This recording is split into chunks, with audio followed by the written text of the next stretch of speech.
세상은요, 힘의 원리 가운데 항상 돌아갑니다. 동물의 세계도 그렇고요, 인간의 세계도 그렇습니다. 동물의 세계는 약육강식이 있다면 인간의 세계는 자본주의가 있을 것 같아요. 다 힘의 원리입니다. 가진 자, 있는 자, 강한 자가 살아남는 이 힘의 원리로 세상은 돌아갑니다. 문제는 뭐냐면 인간이 이 자신의 힘을 사용하는 것을, 이 힘의 원리로 살아가는 것을 죄라고 여기지 않는 거예요. 아니, 그게 무슨 죄야? 오히려 죄가 아니라 이것을 지양해야 하는 것으로 여깁니다.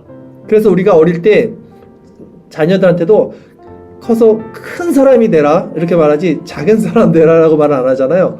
항상 이 힘의 원리, 커야 되고 잘해야 되고 1등이 돼야 되고 이것을 우리는 말한단 말이에요. 그러니까 그걸 잘못했다고 생각하지 않아요. 무한 경쟁 사회잖아요. 자본주의고. 그러니까 그거를 말할 수밖에 없습니다. 그런데 이게 참 기독교 세계관과 달라요. 가만히 보면. 왜냐면 누군가 1등, 누군가 승자가 되면요, 누군가 패자가 돼야 된다는 걸 전제로 하고 있어요. 누군가 큰 자가 된다는 것은 항상 상대적이기 때문에 다른 누군가는 패자가 돼야 된다는 전제를 가지고 있어야 되는 거예요.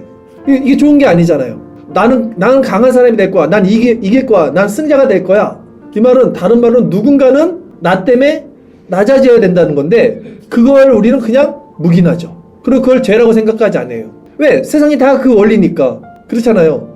그러나 이거는 성경적 세계관이 아니에요. 이거는 오히려 피라미드 구조죠. 피라미드 구조. 그러니까 진화론적 사고죠. 약한 종이 아래에 있고요, 진화되고 점점 강한 종이 상위 체계로 올라갑니다. 근데 똑같이 우리도 창조론을 말하고 하나님을 믿는다고 하면서 삶의 원리는 가만히 보면 이 진화론적 사고로 세상을 살아갑니다. 잘못된 거예요, 사실. 그런데 성도는요, 여전히 육신을 입고 있고요, 이 세상에서 살고 있기 때문에 어쩔 수 없이 아무리 깨어있는, 아무리 거듭난, 아무리 회심한, 아무리 성령 충만하고 아무리 성화의 열매를 맺는 이 성도라도 이 세상적 힘의 원리를 따라서 살게 됩니다. 어쩔 수 없이. 자이든 타이든 알든 모르든 한계예요. 인간의 한계. 즉 자신에게 힘이 있으면 이 가진 힘을 권리로 여겨요. 권리.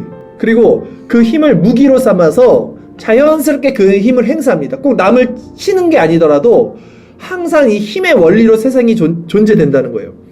우리가 사는 모든 세상, 모든 관계 다 이 힘의 원리가 있어요. 직장에서도, 학교에서도, 회사에서도, 가정에서도, 지금 우리 이 안에서도요. 항상 힘의 원리입니다. 길 가다가 모르는 사람들 사이에서도 있어요. 그렇죠? 매트릭스라는 영화를 보면요, 1편에 보면 매트릭스가 뭐야? 매트릭스는 어디 있는 거야?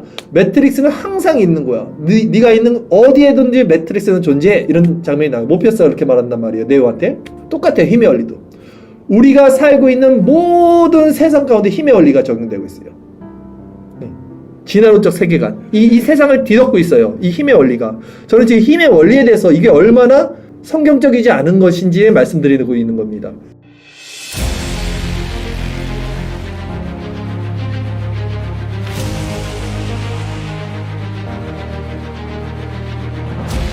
근데 힘이 있는 사람들, 권력이 있는 사람들은요, 오히려 이 힘을 이용해서 자신의 권리로 사용할 여지가 큽니다. 그리고 그거를 죄라고 생각하지 않아요. 권리라고 생각합니다. 내로남불. 누가 그랬습니까, 성경에? 다윗이 그랬잖아요. 다윗이 밧세바를 범했어요. 근데 자기는 힘이 있었어요. 그걸 무마시킬 수 있는 능력이 있었습니다. 바로 무마를 시키죠. 근데 우리아가 밧세바한테 가지 않으니까 또 어떡합니까? 더 큰 권력을 행사합니다. 우리아를 죽여버려. 자기의 힘을 권력으로 삼아서 어떤 모양이든지 그거 가지고 살아가는 것이 인간인데, 그러면 힘이 크면 클수록, 권력이 크면 클수록 그게 더 크다는 거예요. 그래서 사실은 힘이 있는 사람들이 예수님 믿는 게 힘들어요. 자기가 가진 게 많은 사람들, 성경에도 부자가 천국 가는 게 힘들다고 그러잖아요. 자기의 능력, 어떤 가치, 힘, 모든 이런 것들이 높은 사람일수록 예수님을 믿기가 더 힘들어요. 왜냐하면 스스로는 망각하거든요. 그리고 그걸 포기할 수 없거든요. 이 힘을. 너무 달콤하잖아요. 그래서 힘이 있을 때 겸손할 수 있는 게 진짜 실력입니다. 힘이 없으면 아유, 저 힘 있는 놈들 나쁜 놈들이라고 욕하기 쉬워요. 근데 진짜 힘이 있을 때는 망각한다고요, 다윗처럼. 그래서 힘이 있을 때 자기의 힘을 포기하는 거.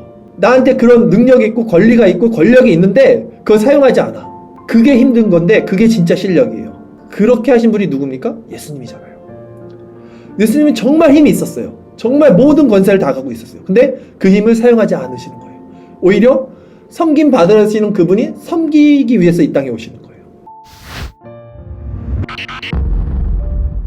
그렇다면 어떤 이들이 이 세상적 힘의 원리를 추구하지 않게 되는가? 세상의 모든 사람들, 동물들은 다 힘의 원리로 살아가는데 어쩔 수 없는 자연 법칙인데 어떤 이들이 힘의 원리를 추구하지 않게 되는가 했을 때 거듭난 성도는요, 힘의 원리를 추구할 수밖에 없어요. 그러나 그렇게 추구할 때 그것이 자신을 굉장히 힘들게 합니다. 이제 그래서 고통을 맛봐요.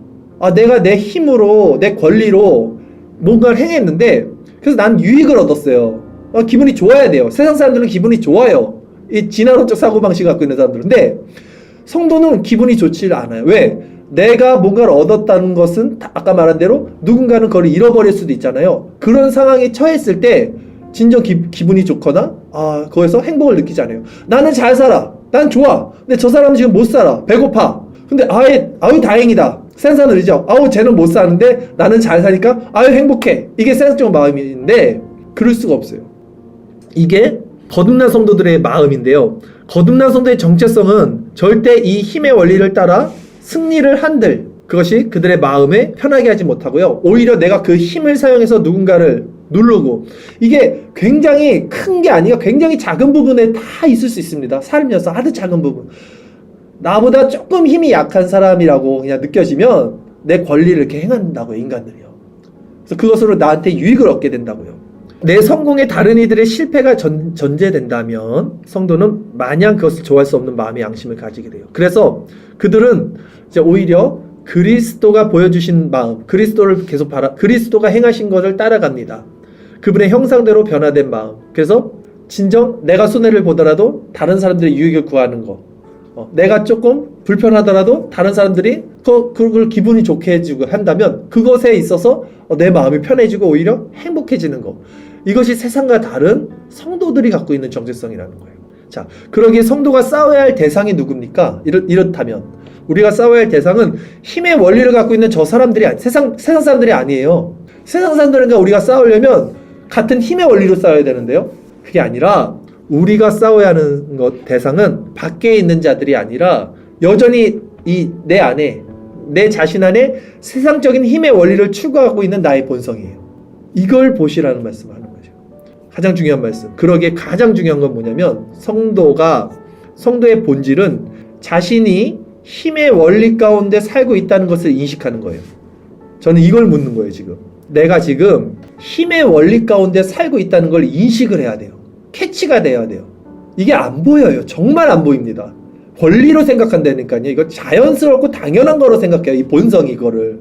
근데 이거를 자각이 들어요. 내가 힘의 원리. 아주 작은 부분부터 볼 수 있어야 돼요. 내가 편하고 저 사람은 불편한 일이 있을 거란 말이에요. 이 힘의 원리예요. 근데 내가 힘의 원리를 사용하지 않으면 어떻게 합니까? 내가 불편을 감수하는 거예요. 저 사람이 편해지는 거예요. 내가 그렇게 안 해도 되는 위치예요. 근데 난 그렇게 사용하지 않는 거예요. 힘을. 근데 먼저 이 인식이 있어야지 그게 가능한 거예요. 인식이 있어야지.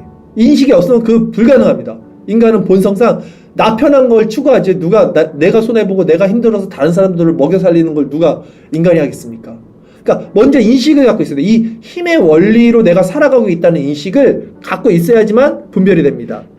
이 시간 먼저 우리가 세상의 힘의 원리가 어떻게 살아가고 있는지, 우리가 이 세상에서 어떻게 이 힘의 원리로 살아가고 있는지 분별할 수 있는 눈을 달라고 하는 걸 기도했으면 좋겠어요. 오늘 말씀, 그리고 사실 오늘 말씀 계속 전했던 말씀이에요. 조금 이게 모양만 바꿔서 말씀드린 거지, 제가 힘의 원리라는 주제만 바뀐 거지 똑같은 말씀 드린 거고, 주일날도 한 번 더 말씀을 드릴 거고요. 여러분 표정들은 모르겠지만 힘의 원리라는 것이 무엇인지 한번 잘 생각해 보세요. 힘의 원리가 무엇인지, 세상이 돌아가는 시스템이 무엇인지, 그리고 내가 그것에 얼마나 종속되어 있는지, 이거 파악을 하면 여러분 정말 변화된 마음, 성화된 모습, 낮아진 심령, 남을 돕는 진짜 이런 마음이 어떻게 일어나는지를 거기서부터 시작할 수 있을 겁니다. 그래서 우리가 가진 힘, 권리를 다 내려놓고 오히려 우리가 섬기는 모습이 되기를 구하시고요. 그렇게 될 때 우리는 진정 오늘 본문 악을 악으로 갚지 않고 선을 따르며 세상과 다른 방식으로 세상을 능히 이기는 자들이 진정됩니다. 오늘 본문을 다시 한번 읽읍시다. 읽고 마치겠습니다. 같이 읽겠습니다. 삼가 누가 누구에든지 악으로 악을 갚지 말게 하고 서로 대하든지 모든 사람을 대하든지 항상 선을 따르라. 아멘.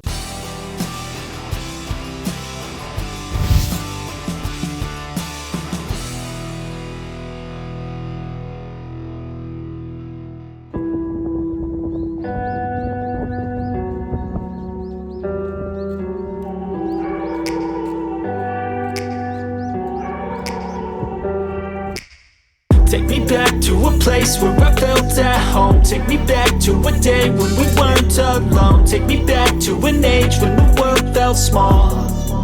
Way back before we blew it all. Take me back to a place where I felt at home. Take me back to a day when we weren't alone. Take me back to an age when the world felt small.